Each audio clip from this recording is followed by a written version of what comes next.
Dwell time on port sounds technical, but the idea is simple.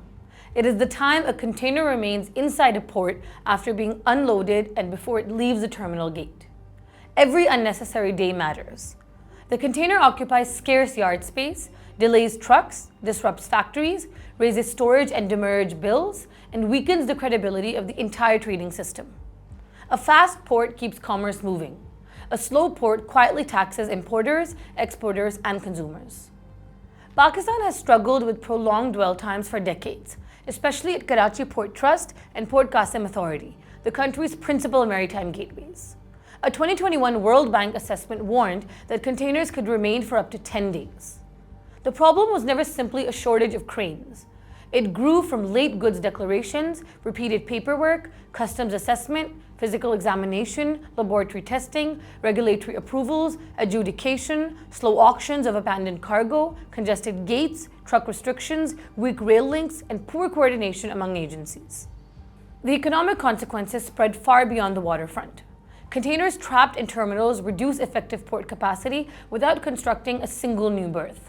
Importers pay detention, demurrage, warehousing, and financial costs. Manufacturers wait for machinery and raw materials. Exporters miss vessels and delivery commitments. Trucks lose productive hours, shipping schedules become less reliable, and uncertainty is eventually added to freight rates and retail prices. In other words, inefficiency at the port becomes inflation across the economy. Regional comparison makes Pakistan's weakness harder to ignore. Recent official data from India's Jawaharlal Nehru port showed import container dwell falling to about 23 hours in March 2026. Sri Lanka's 2025 customs study put median clearance for a full container load sea import at roughly 44 hours. Measurements differ, but the message is unmistakable. When containers remain 4, 5, or 7 days in Pakistan, competing gateways are often processing comparable cargo in 1 to 3 days. That gap is not merely statistical. It directly influences shipping line choices, transit cargo, investor confidence, and the location of regional supply chains. That is why dwell time reduction is becoming a national priority. In July 2025, the government announced plans to cut container dwell by as much as 70%, from roughly 1 week to 2 days.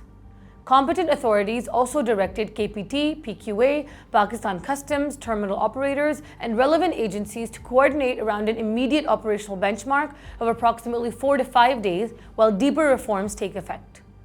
The proposed measures attack delays across the chain. Pre-arrival goods declarations, penalties for late filing, round-the-clock customs assessment and examination, quicker laboratory testing, virtual adjudication, better scanning, faster auctions, strict gate-out timelines, bonded transport, truck holding areas, off-dock movement, and stronger rail evacuation. In April 2026, the Maritime Ministry ordered a 30-day plan to shift, auction, or dispose of stuck-up containers and surplus material clogging terminal space. Digitization is central. Pakistan's single window is replacing repeated visits to multiple agencies with electronic submissions. Its port community system, operational under PSW since July 2025, connects port authorities, customs, health, immigration, and maritime regulators in one digital environment. Faceless assessment, risk-based clearance, post-payment arrangements, and web-based One Customs or WebOC modernization are intended to accelerate complaint cargo and reduce discretionary delay. There are encouraging signs. The government says Karachi port handled a record 54 million tons, while vessel dwell was reduced by 24 to 36 hours through better coordination. But vessel improvement is not automatically container improvement. Pakistan will succeed only when systems communicate, agencies work continuously, traders file early, terminals release promptly, and performance data becomes public. The reform agenda finally targets the real bottleneck: fragmented responsibility. If implementation survives institutional resistance, Pakistan's ports can stop behaving like expensive storage yards and start competing as genuine regional trade gateways.